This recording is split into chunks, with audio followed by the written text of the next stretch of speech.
Do people really come back from the dead? Some Christians might tell you that Jesus Christ gave Lazarus of Bethany another shot at life after 4 days on the other side. But then there are more prosaic tales of people putting one foot in the grave and returning, such as folks that have been pronounced dead, even taken to the morgue, and then shocked staff when they started moving about. Then there's the story of the zombie granny, a 95-year-old Chinese woman who spent 6 days in an open coffin and then got up and reportedly cooked dinner. According to the British media, she later said, "I pushed the lid for a long time to climb out. After waking up, I felt so hungry and wanted to cook something to eat."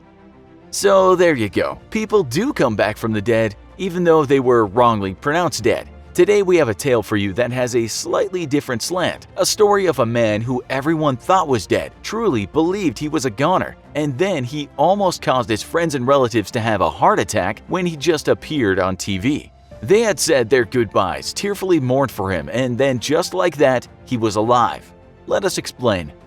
This is the story of a Russian man called Arkady Babchenko. He's currently just 42 years old, although a lot of people thought he lost his life when he was 41. You see, Babchenko hadn't exactly lived a mainstream kind of existence. He had been in both the First and Second Chechen Wars, and after that he had become a war correspondent. You might say he lived his life on the edge, and after 10 years writing about war, he'd become quite well known when he landed a job as a TV news presenter for a Kiev-based channel. Let's just say he was an outspoken presenter, and the focus of his ire was often Russia.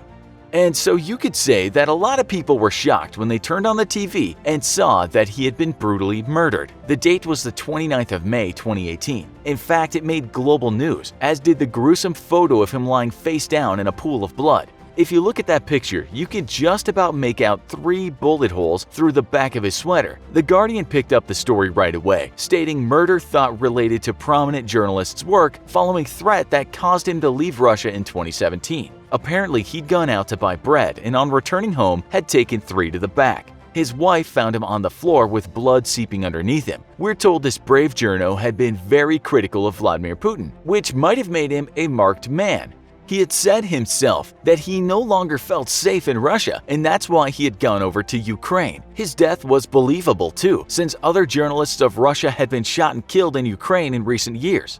The Ukrainian government said this was an important case, a matter of protecting freedom of speech, adding that Russian spy agencies could have been to blame. It was a bad day for journalism, but it was also a pretty bad day for anyone that knew Babchenko. His Facebook page was full of sad emojis and friends of his saying what a great man he'd always been and how justice had to prevail. Pictures of him emerged lying in the morgue with his face white and rigid. The Prime Minister of Ukraine, Volodymyr Hrozman, said Russia was to blame. Subsequently, the Russian Federal Security Service vehemently denied this, although they might not have been too upset about it. The thing is, it was fake news, entirely believable given the police statements and government assurances someone would be caught. But it was a canard, a huge whopper, a totally fictitious piece of well-staged drama. But before you start mulling over how sick this was, first hear the details.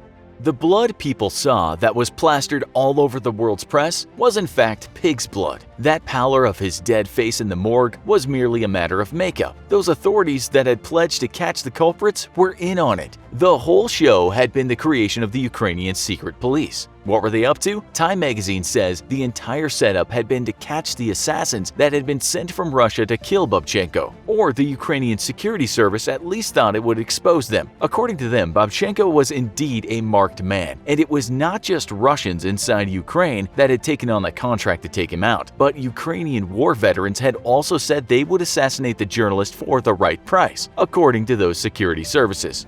It still sounds rather over the top, but Ukrainian authorities did make some arrests following the fake death. It seems people started talking, and perhaps a lot of people who'd taken that contract were confused as to who actually did it. As for the impact this had on Babchenko's family, you'll be pleased to know that his wife knew what was happening, although reports didn't state if she had told his daughter and 6 adopted kids. Everyone else, friends, colleagues, relatives, thought they lost a loved one, or at least someone they respected.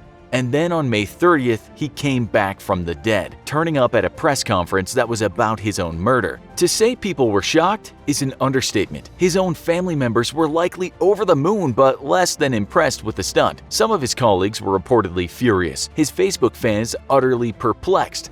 Time magazine wrote that for Babchenko, the hardest thing in all this was not spending a month with Ukrainian security forces and planning the event, nor the grief he had caused, but it was dealing with the rancor of people in the ensuing days. A lot of people had egg on their face. They felt they'd been done, duped, lied to by someone who should have more integrity. Countless media had to retract their story, likely feeling their reports on the danger of being a journalist in some nations were now wasted, even embarrassing. The Foreign Office and British intelligence said they were appalled by his actions. A fellow Russian journalist wrote, "We're all dunces for falling for this," adding, "I'm glad he's alive, of course." A Russian writer and expert on Russian security tweeted, "Babchenko is a journalist, not a policeman, for Christ's sake, and part of our job is trust, whatever Trump and Putin say about fake news." But not everyone was angry. You can actually see a video of what happens when his colleagues at the TV station saw him walk in at the conference. They jump for joy, hug each other, their eyes glazing over with tears. Tears now of joy, not sadness at the loss of a friend. Time magazine asked Babchenko if what he had done was perhaps justified, even if it was to help spare his own life. Should a journalist of his standard be creating what was arguably the greatest piece of fake news ever created? He replied, "Imagine somebody from the security services comes to you and says, 'Dude, you've got a price on your head.' You don't think about whether it's true, you just think that your time is up." He added that when you're told your death is imminent, you do what you have to do, and journalistic ethics are about 25th in the list of concerns. It was no exaggeration either, the threat to his life. As we said, 2 journalists who were critical of Putin were assassinated in Ukraine, both in 2016. It's said that 5 of Babchenko's colleagues who worked with him at a newspaper called Novaya Gazeta had been exterminated since the year 2000. If security services said he was next and that there were many people willing to take on the contract, there was likely some truth in it. That's why he left Russia in the first place, not only to avoid a sudden death, but also because he was well aware that so-called dissidents can easily be arrested under vague terms, such as threat to national security. That's just how it works in some countries. If you start unearthing data that puts the government in a bad light, there are ways to keep you quiet. For Babchenko in Russia, it was Article 282, extremism.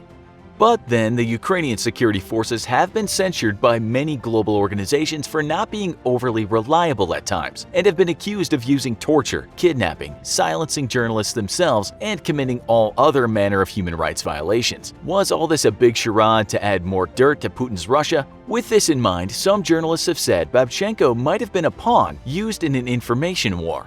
Other writers and journalists have said what he did heralds more distrust of the media at a time when people shout fake news at many stories if they don't fit with their own narrative. Perhaps the coup de grace for Babchenko is what one of his old friends and colleagues wrote about his stunt with the secret police. "We've all died as journalists, and Arkady has simply marked the start of a new and fairly repulsive era in our profession, one in which even the confirmation of a person's death will be subject to doubt, and will become part of a spectacle barely discernible from reality."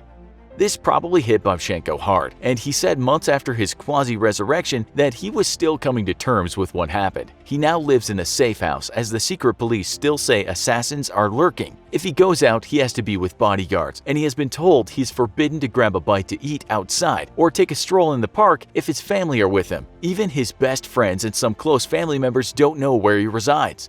He might not have really died that day, but now he's a ghost. He can still appear on TV once a week, but that involves an operation consisting of secretly being delivered to the studio with a bodyguard. He still doesn't mince his words and makes himself a thorn in Russia's side if he thinks Russia has transgressed. For that reason, he's still a hero to some, a man that might have been the star actor in the biggest hoax in journalism, but also a person willing to die for the cause, perhaps for one day, maybe for good.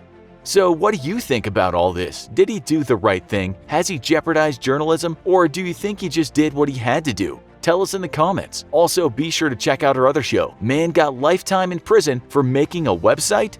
What really happened? Thanks for watching, and as always, don't forget to like, share, and subscribe. See you next time.